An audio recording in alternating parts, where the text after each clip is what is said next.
سلام الله عليكم متتبعي قناة لا لونغ بور لي ديبيتون أي بالعربية اللغة للمبتدئين. في هذه القناة سنرى فيها مجموعة من الأمور التي تتعلق بالقواعد اللغوية للغة الفرنسية. وفي هذا الفيديو سأعطيكم إطلالة بسيطة على محتوى هذه القناة ومحتوى الفيديوهات الجاية إن شاء الله. وغادي نشوفوا شنو غيكون المحتوى ديال الفيديوهات الجاية بإذن الله. ففي الأول غادي نشوفوا الألفابي أي الأبجدية اللغة الفرنسية، وغادي نشوفوا بعض الأحرف التي تنطق على حسب موضعها في الكلمة. أي سنرى مثلا الحرف سي الذي ينطق في بعض الحالات سي وفي بعض الحالات ينطق ك. وسنرى أيضا الحرف إيس الذي ينطق في بعض الحالات بالحرف إيس وفي بعض الحالات الأخرى بالحرف زي. إذن وسنمر إلى الحرف جي الذي ينطق أيضا في بعض الحالات بالحرف جي وفي بعض الحالات بالحرف جا. ومن ثم سنمر إلى بعض الكلمات وتعريفها، بعض مكونات الجملة وتعريفها. فمثلا سنرى الفيرب ماذا يعني وموضعه داخل الجملة وهدف ووظيفته في الجملة. وسنرى أيضا للسوجي أي الفاعل والتي سنرى وظيفته أيضا في الجملة وموضعه وأين يتموضع في الجملة. وسنرى لونو وسنرى les adjectifs وسنرى les adverbes. وهذه الثلاثة لونو الادجكتيف والادفيرب ففي غالبية الأحيان يتم استخراجها، يتم صياغتها انطلاقا من الفعل. وفي الفيديوهات القادمة سنرى الماكسيموم ديال هذا لونو ولا الماكسيموم ديز adjectifs ولا الماكسيموم ديز adverbes مع تعريفهم مع معناهم باللغة العربية. وسنرى أيضا les articles définis أي أدوات تعريف أنواعها. فهناك المذكر التي تخص الماسكولين، التي تخص الفيمينين، والتي تخص البلوريال et le singulier. وسنمر إلى les articles indéfinis أي لأدوات نكرة باللغة العربية. سنرى أيضا أنواعها، فهناك للمؤنث التي تخص المؤنث، وهناك التي تخص المذكر، وهناك التي تخص le pluriel et le singulier. أيضا سنرى les conjonctions de coordination أي حروف العطف أو أدوات الربط التي نستعملها لصياغة الجملة أو لصياغة النص لمجموعة من الأسباب، كمثلا نستعملها للتفادي التكرار ودونك للإحالة إلى النتيجة la conséquence.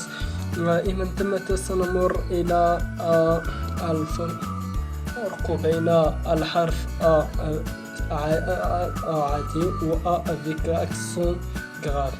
وسنرى أيضا الفرق بين ET و EST الفرق بيناتهم، حيث هناك اللي كيخلطون كيتخلطوا ليه.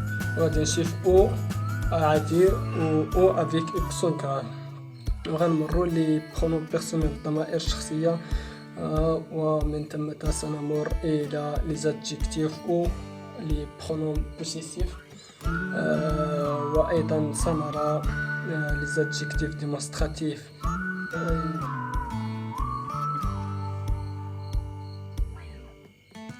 سنرى les adjectifs démonstratifs. وأيضا سنرى tout انت كيتستعملو كيفاش كيتستعملو. وغادي نمرو لا كونجيغيزون. لا كونجيغيزون غادي نشوفو كيفاش كتصرف الافعال وكيفاش كتستعمل، وغنشوفو الافعال اللي كتستعمل معاهم ليكسيليو اتر و ليكسيليو افوار في لي طون كومبوزي. مثلا في لو طون كومبوزي باسي كومبوزي بلوس كو بارفي اكسيتيرا اكسيتيرا. و غنمرو غادي نشوفو لي طون فيربو، اي الازمنه والتعريف ديالهم. وغادي نشوفو تصريف بعض الافعال كل مره في شي فيديو. غادي نشوفو شي فعل ونصرفوه لا كونجيغيزون ديالو في جميع لي طون ان شاء الله تعالى باذن الله. ومن ثم غادي نمرو لبعض اللي غادي ندورو لي ماكسيموم دي فيغور دي ستيل التي هي الاساليب الحجاجيه اللي كتستعمل مثلا لي ميتافور لوبوزيسيون اكسيتيرا. ومن ثم غادي نمرو لا نيغاسيون، كيفاش كدير انك تصيغها انطلاقا من جمله افيرماتيف تحولها لفراز نيجاتيف. دونك وليا لا نيغاسيون نو با نو بلو اكسيتيرا اكسيتيرا. Ensuite on va voir كيفاش تحول لو ماسكولين. مثلا لادجيكتيف لو ماسكولين تحولو للفيمينين، او لو نون ماسكولين تحولو للنون فيمينين. وغادي نشوفو ايضا لو سينغولير كيفاش تحولو لو بلوريال. فهناك كلمات مثلا لي نون كتزيد ليه غير اس باش تحولو للبلوريال، كاين اللي كتزيد ليه اكثر مثلا a ou x ou quelque chose comme ça. Donc on va voir tout ça avec plus de détails dans les vidéos prochaines. Et ensuite on va voir la voix active et la voix passive. C'est quoi la voix active et c'est quoi la voix passive et comment transformer la voix active en voix passive. La voix active هو المبني في كتعرف ان شكون اللي دار داك الفعل. ولا فوا باسيف هو مبني للمجهول، ما كتعرفش شكون دار داك الفعل. دونك وشعارنا في هذه الاوضاع التي يعيشها العالم وبلادنا، خليك في دارك تحمي، تنقذ حياتك وتنقذ حياة الآخرين وحياة ولادك وحياة عائلتك.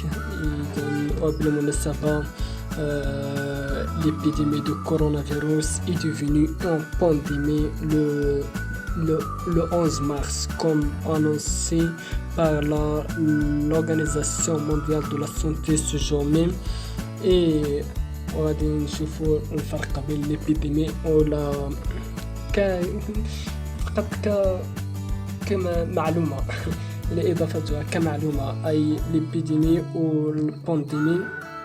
إذا l'épidémie هو أنه واحد الفيروس، هو واحد الوباء اللي كينتشر داخل مجموعة من الأشخاص، أي في منطقة معينة أو دولة معينة. أما وفي يسمى بالعربية الوباء. وأما أما البانديمي هو وباء، هو فيروس مثلا كيضرب العالم بأسره في جميع أنحاء العالم كينتشر فيها.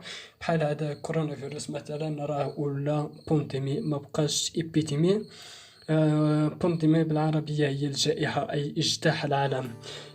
من هنا نقول لكم حفظنا الله وإياكم من هذا الفيروس. وإلى اللقاء إلى فيديو جديد إن شاء الله.